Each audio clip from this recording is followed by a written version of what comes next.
اویس لغاری نے اعتراف کیا کہ بجلی کی قیمتوں میں کچھ عرصے تک اضافہ ہوگا۔ وزیر توانائی اویس لغاری نے سینٹ میں بتایا کہ دسمبر میں اگر روپے کی قدر نیچے نہیں گئی تو جنوری میں بجلی کی قیمت میں کمی متوقع ہے۔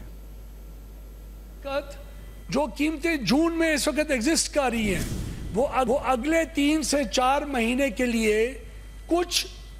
کنزیومرز کے اوپر 2% سے لے کے اور 9% تک ڈومیسٹک کنزیومرز کے اوپر 9% تک کا اضافہ ہوگا، لیکن جنوری میں، اور وہ اضافہ اس لیے ہوگا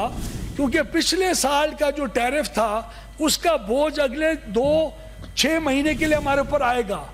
دسمبر میں، یہ اور میں آپ کو ریسپانسبلی اسٹیٹ کر رہا ہوں، اگر انٹرسٹ ریٹ اس سے اوپر نہ بڑھا،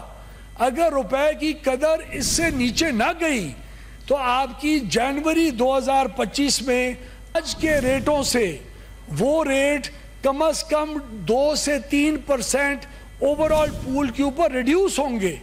تو ہماری جو ٹیرف ریشنلائزیشن کی پالیسی تھی اس کی وجہ سے آپ کے 6 مہینے کے اندر ایفیکٹ ایک پازیٹیو آئے گا کنزیومر کے دیے۔ ہاں 4-5 سال ہمیں 2% سے لے کے 4-5 مہینے ہمیں 2% سے لے کے 9% تک کا ضرور ایک امپیکٹ آئے گا، لیکن جنوری کے بعد وہ ریڈکشن کی طرف جائے گا۔